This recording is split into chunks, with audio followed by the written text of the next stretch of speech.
आप हैं शिक्षा विभाग के साथ, मैं हूं नीरज। 7वें चरण के इंतजार में बैठे सीटेट अभ्यर्थियों और छठे चरण में प्रतिनियुक्त अभ्यर्थियों के साथ एस्टेट अभ्यर्थियों के लिए बड़ी खबर। 4 अप्रैल 2022 दो बड़े केस। पटना हाईकोर्ट में लिस्टेड एस्टेट केस में सुनवाई की संभावना कम, पर सीटेट एक्ट केस में सुनवाई होगी। आपको बता दें कि एस्टेट नोटिफिकेशन PIL 248 नंबर पर लिस्टेड है।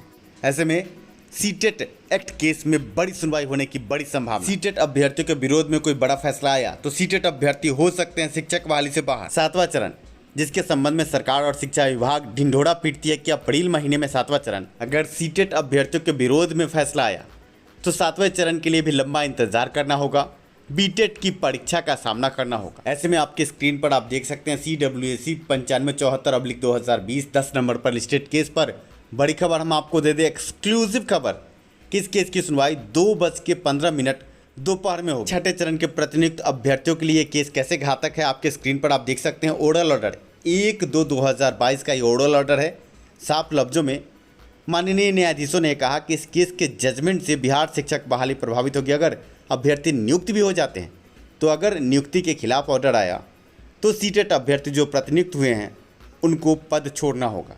बड़ी बात यह है कि बिहार सरकार शिक्षा विभाग ने इस ऑर्डर के आधार पर अभ्यर्थियों से कोई शपथ पत्र नहीं लिया है, जबकि आप देख सकते हैं कि नियुक्ति से पहले का ये आदेश है कि शिक्षक बहाली पर इस केस के जजमेंट का असर पड़ेगा।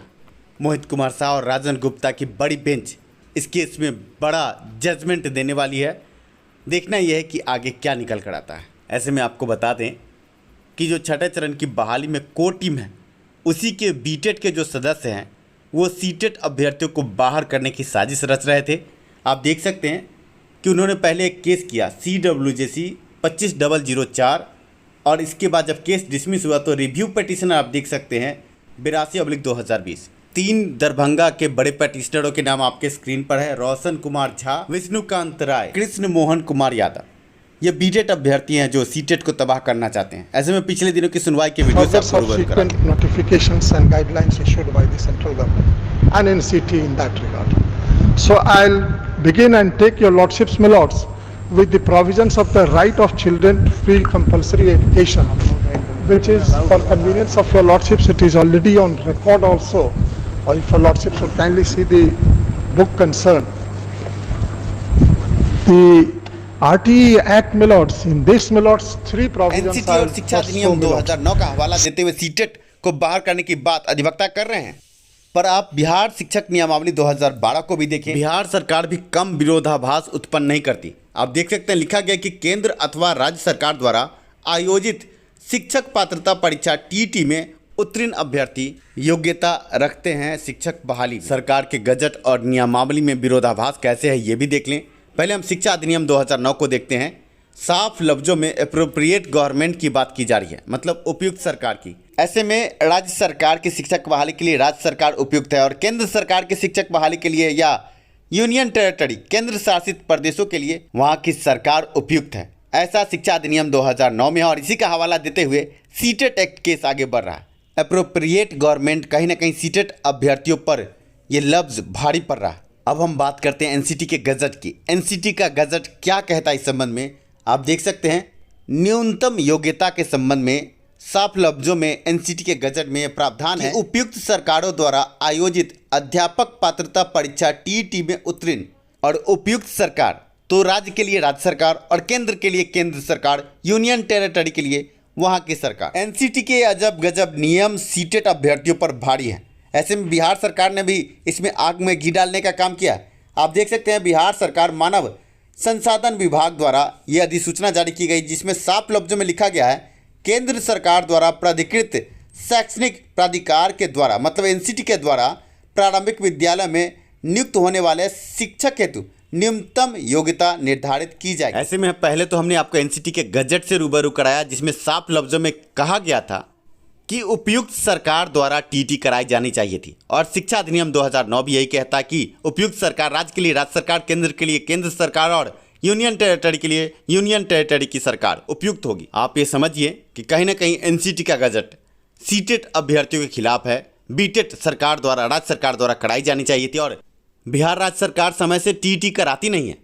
पर आप अधिसूचना देख लें, साफ लफ्जों में लिखा है कि एनसीटी निर्धारित करेगी। एक तरफ नियमावली 2012 ये कहता है कि सीटेट बीटेट दोनों समान है बिहार शिक्षक बहाली के लिए, दूसरी तरफ अधिसूचना में सरकार ही कहती है कि एनसीटी निर्धारित करेगी और एनसीटी कहती है कि उपयुक्त सरकार द्वारा टीटी होनी चाहिए।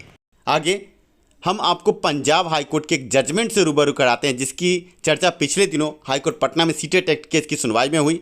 आप देख सकते हैं कि पंजाब के अभ्यर्थी यही मुद्दा लेकर हाई कोर्ट में गए कि राज्य सरकार लगातार टीटी कराती नहीं, ऐसे में हम सीटेट उतरे ने हमें मौका मिलना चाहिए। राज्य सरकार ने इन्हीं नियम कानूनों का हवाला देते हुए, एनसीटी के रूल का हवाला देते हुए, शिक्षा अधिनियम 2009 का हवाला देते हुए अभ्यर्थियों को बाहर रखा है। आप जजमेंट में साफ लफ्जों में देख सकते हैं अभ्यर्थियों ने ये कहा था कि हरियाणा टीटी या पंजाब टीटी हर साल होती नहीं, ऐसे में हम सीटेट अभ्यर्थियों को मौका दिया जाना चाहिए, क्योंकि पंजाब और हरियाणा में सीटेट अभ्यर्थी बहाली प्रक्रिया से बाहर। ऐसे में सबसे पहले आप देख सकते हैं अभ्यर्थियों की क्या मांग थी। अभ्यर्थियों की मांग आपने देखी। अब आपको कोर्ट की टिप्पणी से रूबरू कराते हैं। कोर्ट ने साफ लफ्जों में एप्रोप्रिएट गवर्नमेंट की बात की है, एनसीटी के गजट की बात की है। आप देख सकते हैं एप्रोप्रिएट गवर्नमेंट की चर्चा जो हर जगह आपको नज़र आ रहा होगा, एनसीटी के गजट में, अधिनियम 2009 में, और यहाँ भी आप देख सकते हैं कि माननीय न्यायाधीश द्वारा एप्रोप्रिएट गवर्नमेंट और एनसीटी के गजट की चर्चा करते हुए केस को डिसमिस किया गया है।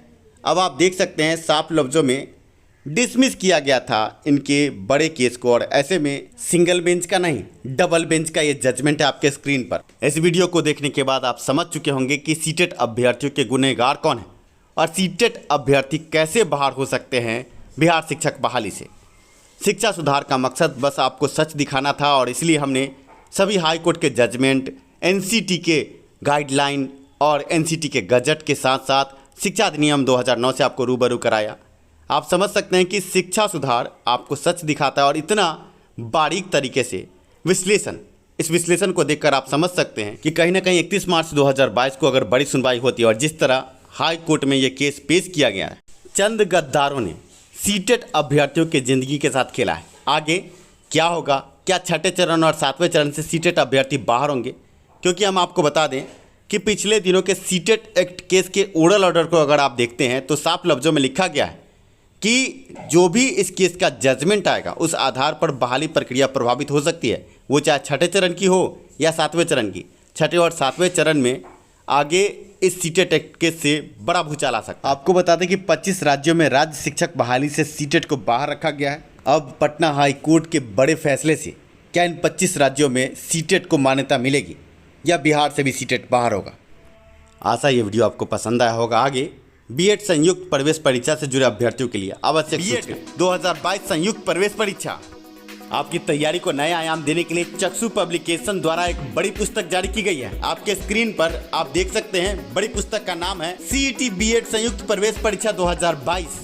चक्षु पब्लिकेशन शिक्षक अभ्यर्थियों के लिए कई तरह की पुस्तकें बाजार में लाता है। आप देख सकते हैं सीटेट बीटेट एस्टेट की तैयारी की पुस्तकें भी। आप पुस्तकें अलीबाबा, फ्लिपकार्ट, अमेजॉन और स्नैपडील से भी मंगवा सकते हैं ऑनलाइन। शिक्षक पात्रता परीक्षा की तैयारी हो या बीएड संयुक्त प्रवेश परीक्षा की तैयारी, चक्षु पब्लिकेशन की बेस्ट सेलर बुक आपके स्क्रीन पर। और आज हम बात करें सीईटी बीएड संयुक्त प्रवेश परीक्षा 2022 की। आपके स्क्रीन पर बड़ी पुस्तक नवीनतम पाठ्यक्रम और परीक्षा पद्धति पर आधारित चक्षु पब्लिकेशन की सीईटी बीएड संयुक्त प्रवेश परीक्षा 2022 की बड़ी पुस्तक आपके स्क्रीन पर है। आप ऑनलाइन माध्यम से या ऑफलाइन माध्यम से इस पुस्तक को खरीद सकते हैं। चक्षु पब्लिकेशन ने आपके फीडबैक के लिए एक व्हाट्सएप नंबर भी उपलब्ध कराया है। इस नंबर पर व्हाट्सएप करके आप स्पेशल डिस्काउंट कूपन भी पा सकते हैं। ऐसे में अपने बीएड की तैयारी को नया आयाम दे सीईटी बीएड संयुक्त प्रवेश परीक्षा 2022 की पुस्तक बीएड प्रवेश परीक्षा की जंग में आपका साथी। धन्यवाद वीडियो देखने के लिए। वीडियो पसंद आया तो लाइक जरूर करें।